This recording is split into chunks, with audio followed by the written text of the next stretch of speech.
অপেক্ষাকে আমি আজও ছাড়তে পারিনি। হ্যাঁ, অপেক্ষার কথাই বলছি। ভালোবাসার রক্তিম ধারালো স্নিগ্ধ ছোঁয়ায় হৃদয় থেকে একে এক করে ছেড়ে গেছে সব লোভ, হিংসা, ক্রোধ, অহংকার, স্বার্থপরতা, সব কিছু। কিন্তু অপেক্ষা অপেক্ষা আমাকে আজও ছেড়ে যেতে পারেনি। আমি ভালোবাসার জন্য সব কিছু ছেড়েছি, শুধু অপেক্ষা ছাড়া।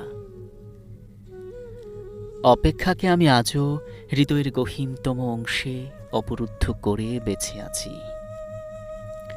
অনেকেই বলে অপেক্ষা হচ্ছে শুদ্ধতম ভালোবাসার প্রকাশ। ভালোবাসতে সবাই পারে, কিন্তু সবাই প্রিয়তমার জন্য অপেক্ষা করতে পারে না। আসলে কি তাই? জানি না তো, হবে হয়তো। তবে অপেক্ষার কাছে আমি অনেক ঋণী। প্রিয়তমার জন্য অপেক্ষা আমাকে পাখির মতো সহজ হতে শিখিয়েছে, শিশুর মতো অনাবিল হতে শিখিয়েছে, ফুলের মতো স্নিগ্ধ সুন্দর হতে শিখিয়েছে। অপেক্ষা আমাকে সাগরের নীল জলরাশির মতো গভীর হতে শিখিয়েছে, প্রকৃতির মতো স্বচ্ছ হতে শিখিয়েছে।